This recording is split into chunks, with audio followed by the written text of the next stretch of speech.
एक 40 वर्षाची महिला आहे. त्यांचा एक स्वतःचा फर्निचरचा पियुष फर्निचर नावाचे दुकान आहे. त्या दुकानामध्ये ते मजुराकडून किंवा कामगाराकडून फर्निचर तयार करून विकायचं काम करायचे. त्या दरम्यान त्यांच्याकडे आरोपी इसम नामे गौरव प्रशांत राले, वय 30 वर्ष, राहणार शिवशक्तीनगर, करुणा बुद्धविहारजवळ, यशोदानगर, नागपूर, हा त्यांच्याकडे काम मागण्यासाठी गेला आणि त्यांनी काम दिले. यांनी त्या फर्निचरच्या ऑर्डर वगैरे आणायचा तो आणि त्याला त्या बेसवर त्याला कमिशन द्यायचं.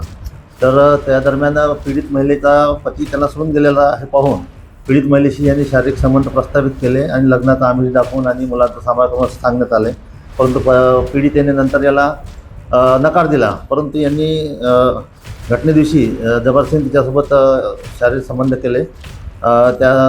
तेव्हा त्यांच्या रिपोर्टवरून पोलीस स्टेशनला गुन्हा नोंद करण्यात आला आणि गुन्हा नोंद करून आरोपीला आम्ही अटक केलं. त्याचा पिशार घेण्यात आला.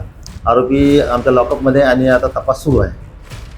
तो रेकॉर्ड बघावा लागेल. अजून सध्या सांगता येणार नाही, पण रेकॉर्ड बघून आम्ही त्याच्यावर जे काही कारवाई करता येईल ते आम्हाला करावं लागेल.